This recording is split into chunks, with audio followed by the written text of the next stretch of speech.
Sorry, guys. My voice is doing weird things again. So this is going to be video 5, the last video for chapter 15. This is going to be super quick. It's just these set of special statistics that we use in research. Um, my battery is trying to reserve power there. Okay, so this is going to cover learning objectives 11 and 12, which means we're going to describe the two basic concerns with calculations for split half reliability and how those concerns are addressed by the three formulas we're going to talk about, which is the Spearman-Brown formula, KR20, and Crumack's alpha. And then we're going to describe the basic concern with measuring inter-rater reliability and how that is addressed with Cohen's kappa formula. And then, so you're wondering, what in the world, why are we suddenly talking about reliability? So there's special statistics for research, and the four that your book wants, or this chapter wants to mention, is specifically related to reliability. So in addition to hypothesis tests, we also want to know how we can statistically evaluate the reliability of the measurements or the tools that we're using, the instruments that we're using. And remember, we talked a little bit about this in chapter 3. Reliability is the stability or the consistency of that measurement or tool or instrument that you're using for your measures. And we want that to be stable. We want it to be consistent, right? We want if we took the measures again with the same set of people and the same circumstances, we should get very similar results if it's reliable. In order to evaluate the reliability, you may remember, we evaluate the relationship between two sets of measurements on that measure, whether it's we split the measurement in half and we compare the two halves, which is called split half reliability, or we use an inter-rater reliability for like observational measures where we have two different people doing the observations and we're measuring them. We're comparing those, how much they agree. So things like that, we're comparing the relationship between two measurements. So a lot of times correlations are used, right? Because it's two measurements where we're seeing if there's a relationship between them. We want them to be similar, so we want there to be a high correlation. But there are certain situations when correlations are not always appropriate or that they can't always be used. And so that's what some of these formulas are for. So the first one is the Spearman-Brown formula. Basically, it is adjusting a normal correlation for split half reliability because there's two concerns with split half reliability. So the correlation is based on only half of the test scores. So you've got half and you're comparing the other half. Well, what if that first half is a lot less reliable than the second half? The reliability would be higher if we were comparing a whole set, like the whole test, to the whole test again. But obviously we can't do that if we're doing split half reliability. So because of that, it tends to underestimate the true reliability of the full test because we're only using half. So the Spearman-Brown formula actually fixes this. It adjusts for this. It increases the size of the correlation, which produces a better estimate of the true reliability of the full test and not just half. Okay. And I don't know why they didn't put the actual formula on here, but it's in your textbook. I didn't make these slides, sorry. Okay, and so then the second one is similar. It's called the Cooter-Richardson Formula 20 because it shortened to KR20, but it was the 20th formula that they worked with to figure till they found one that worked, right? And so that is why it is called that. Just so you know, it is another method for correcting the concerns with split half reliability. The way that it does it is it measures the average correlation from every possible way to split. So another concern with split half is that, again, the way you split it could affect it. So say you just split it in half, like the first 10 questions and the last 10 questions. Well, again, what if the first 10 questions aren't as reliable as the second 10? Or what if you did odds and evens? Well, what if the odds are different? Even, if you split them in different ways, you're likely to get different reliability estimates or different correlations. And so this actually takes every possible way to split the test in half and averages that correlation. Now, this test is actually limited to tests that only have two possible answers, like agree or disagree, yes and no, whatever. There can only be two possible answers. That's the limitation to this one. But it produces, again, similar to a correlation. It's an average correlation. So it's going to be values ranging from 0 to 1, just like a correlation. And the higher values indicate that there's a higher degree of consistency or reliability. And that's true with the other one as well. Cronbach's alpha is a modification of the KR20. And this is, you might be thinking, well, if you can only use it on tests that have yes or no answers or two choices, what about situations where you have more than two answer options in your test?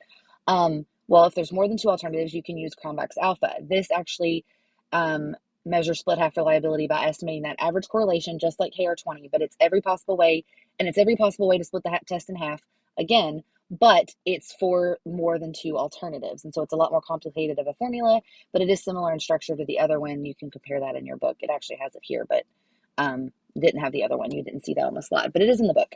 And again, it produces values between 0 and 100 and 1, just like a correlation, and you evaluate it the same way. Higher means higher reliability. Now, Cohen's kappa is something different. It is not split half reliability. This is talking about inter-rater reliability. So for behavioral observations, remember, you may want to compare two different raters to see if they agree. And so a lot of times they would just take percent agreement and say, well, let's just see the percentage that they agree. But that can often be inflated by chance. And so your book walks you through this formula, walks you through this process. It shows you down here, PA, that's the percent agreement. If you were just saying, well, they agreed 21 times out of 25, then that's 84% agreement. Okay, and they use this data set to do that. That's great. But the probability of both saying yes or both saying no, like the actual probability formula, which it walks you through how to do that, but is actually 63.2%. So using this Cohen's kappa formula, you can see that the true percent of agreement is actually 56.5%. And so that actually is a lot lower than the 84% that was by that was just the simple percent agreement. And so that it provides a more accurate reflection of the inter-rater reliability. Okay. So our learning check really quickly. Like I said, this was a very quick chapter. Because measures of split half reliability are based only on only half the items. You remember that's one of the concerns. They tend to be inaccurate estimates of the true reliability of the whole test, right? So which of the following is an attempt to correct that problem? Well, that would be the Spearman-Brown formula. The only thing this does is correct the reliability of the split half items. The other two, remember, they take extra steps by averaging and all of that. So that's why those are a little bit different. Of the following research statistics, which one is not designed to correct problems with calculation of split half? So which one does not have to do with split half? Remember, that's the Cohen's kappa. That's the one we just talked about last. That one has to do with inter-rater reliability, not the split half reliability. So what is Cohen's kappa intended to correct? Since it's not about the split half reliability, and as we just talked about, that is that the simple percentage of agreement, which was that 84%, tends to overestimate the true level of agreement between two observers because of chance. Because, you're going to agree based on chance just because, but we want to take that out of the equation and see what the true level agreement was between the two raters, and that's what that Cohen's kappa does. Okay, so we are now at the chapter summary. We're skipping that. And so really quickly, just make sure you understand these 4 questions at the end of the chapter. What is the role of statistics in the research process? That we talked about in 15.1. Go back and watch that video, read that section if you don't remember.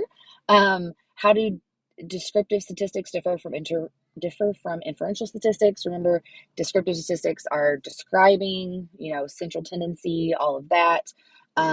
Inferential statistics takes it a step further and is comparing and is especially how the sample and the population compare. And we talked about that in 15.2 and 15.3. And then what factors must be considered when choosing the right statistics for research data. Remember the two main things we talked about in the last video, 15.4, are the scale of measurement, whether it's ratio, ordinal, numerical data, or whether it's ranked data, ranked ordinal data, or whether it is, I think I said ratio or interval data, numerical, and then ranked or ordinal data, and then or is it nominal, those categories, those names, those labels. That's one of the big things that determine. And then the other big one is the category of the research strategy, whether it's that category 1, descriptive, category 2, correlational, or category 3, experimental, quasi-experimental, or non-experimental, where you're comparing groups. Remember, you also need to worry about whether, with the category 3, whether it's between subjects or within subjects, and the number of groups that you have as well. That determines what statistical test is appropriate. And then lastly, what are the 4 types of special statistics? We just talked about them in this 15.5 video, which is Cronbach's alpha, Spearman-Brown formula, I can't talk, the KR20, and Cronbach's alpha. I think I said that first, or did I say Cohen's kappa? I don't know, but that's the 4. Okay, and then lastly is our summary, which is just the review of the chapter objectives. And so here are the first 6. Again, these are in your textbook, and here is the second set of 6 because there was 12 total. Hopefully you understand all of that by now. And if you have any questions about chapter 15, just email me. I will be glad to help.